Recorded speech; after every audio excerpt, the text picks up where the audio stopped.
Hey, this is Ash from All Things Dentistry. Join me as I share my experience with the incredible eFlex Blue endodontic files while tackling a calcified mandibular incisor.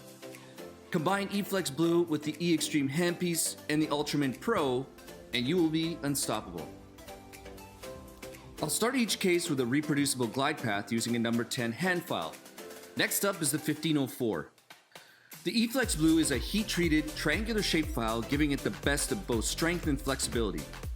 Its variable pitched flutes prevent it from screwing into dentin, giving it a super smooth and predictable feeling during preparation. The eFlex Blue is a great all-around file system that you can use to tackle pretty much every canal out there.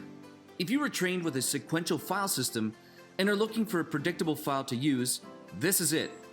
I was really impressed with how the eFlex Blue easily maintained the shape of the S-curve block. Alright, let me share with you a few tips I've learned along the way on how to confidently tackle a mandibular incisor.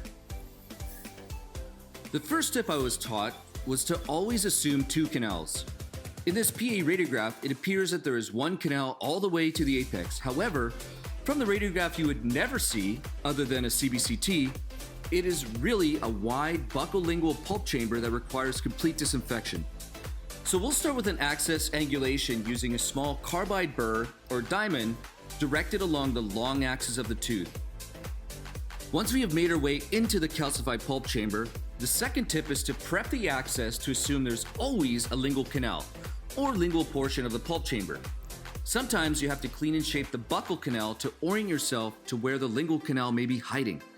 In this case, I elected to use a long shank slow round burr to remove any remaining dentin covering the lingual point of negotiation.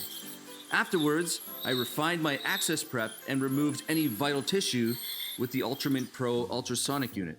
This canal was pretty constricted, so I had to use small hand files to scout the coronal 2/3 before opening it with a 1504.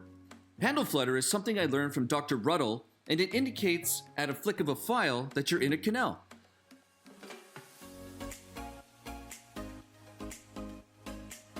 Once I've opened the coronal 2/3 with the 1504, it's time to scout the apical third, create a reproducible glide path, and get a working length. I'm sure you've had this problem. The file is just too short to get your apex locator attached to. Well, I can tell you from years of struggle with this problem, I just grab a 31mm file these days and use that. You'll get a way more accurate reading, and you won't lose precious chair time or gain gray hair by trying to get a working length. With the ePEX, I can assure you, you will have stable readings. Once I get to the one red bar indicator, I will subtract either 0.5mm or 1mm, depending on the clinical situation. Now it's time to head to my working length and finish this case. I will take the 1504 up to the 3504 to adequately clean and shape this mandibular incisor.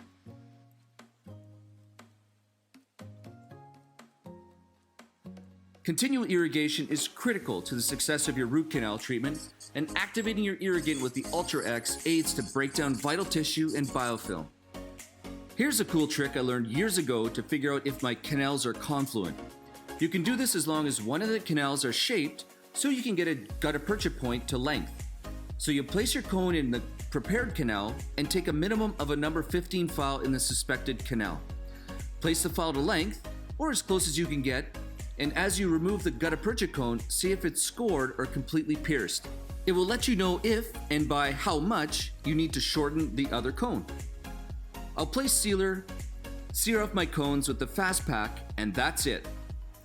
You know, the eFlex files are truly a technological advancement that make even the most challenging canals predictable and efficient. I've been changed for life.